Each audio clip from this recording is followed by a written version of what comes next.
Un service d'urgence, c'est l'une des deux principales portes d'entrée dans le système hospitalier, c'est-à-dire dans le circuit des soins dans un hôpital. Et les urgences fonctionnent en fait 24 heures sur 24 et 7 jours sur 7. Donc il y a toujours des équipes de soins qui sont disponibles pour fournir des services à tout patient qui se présente. Les urgences vont recevoir tout type de patients avec tout type de problèmes, des problèmes les plus mineurs aux problèmes les plus graves. Donc que ce soit quelqu'un qui se soit coupé accidentellement avec un couteau, ou quelqu'un qui a été victime d'une plaie par balle, ou quelqu'un avec une crise cardiaque, ou quelqu'un avec une pneumonie, détresse respiratoire. Et les urgences sont occupées en fait par les urgentologues et les urgentistes qui sont des spécialistes. Donc c'est une filière aussi spécialisée. Donc la médecine d'urgence comme filière, tout comme la médecine interne ou la chirurgie ou l'orthopédie. Dans le cas d'intervention psychologique, un service d'urgence est un service qui est là pour répondre à besoins de la population. Il y a son besoin qui besoin de réponse immédiate ou bien il attend tout.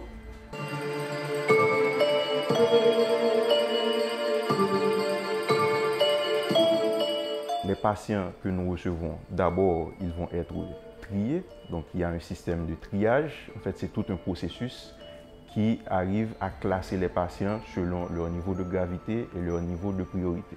Le principe fondamental, c'est que les patients les plus graves vont être desservis en priorité. Donc, dans l'urgence, vous allez retrouver généralement un espace de triage, donc une zone de triage, une zone d'attente et une zone de soins où les soins vont être dispensés par les équipes de soins. Dans le cadre d'intervention psychologique, l'homme qui est dans le téléphone, il parle avec un premier écoutant.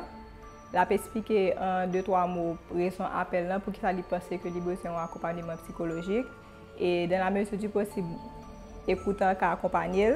Mais s'il a besoin de plus approfondir, nous pouvons référer à un psychologue ou un psychiatre selon besoin.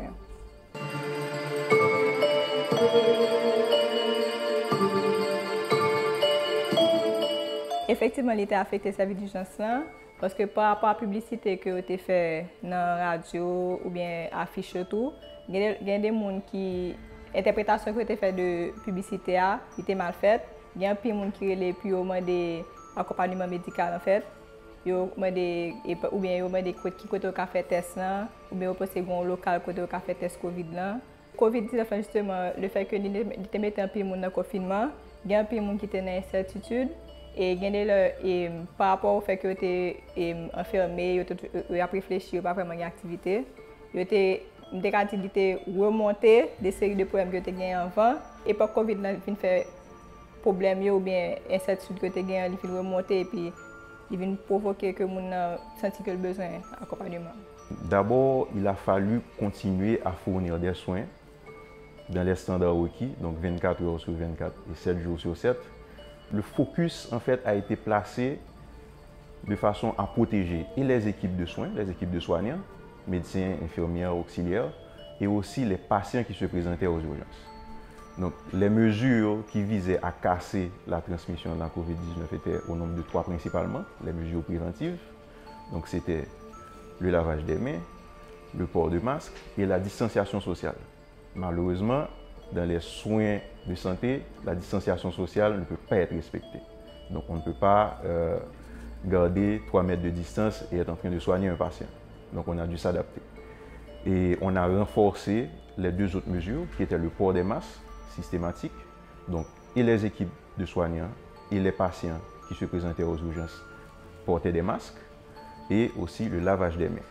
Maintenant, parallèlement, il y a aussi l'utilisation d'EPI, qui sont les équipements de protection individuelle qu'il a fallu trouver pour les équipes de soins, les médecins et infirmières qui sont aux urgences. Ensuite, on a dû adapter notre système de triage en fonction de la réalité de la pandémie de la COVID-19. Donc, on a ajouté à notre méthode de triage pour pouvoir essayer de détecter soit les patients qui étaient à risque d'exposition au COVID-19, soit qui auraient pu être en train d'avoir les symptômes de la COVID-19. Ensuite, on a procédé avec tous les patients qu'on recevait, on a procédé au screening systématique. Donc, on a réalisé des tests de dépistage pour tous les patients pour lesquels on avait une haute suspicion de Covid-19 ou encore qui avaient des symptômes respiratoires.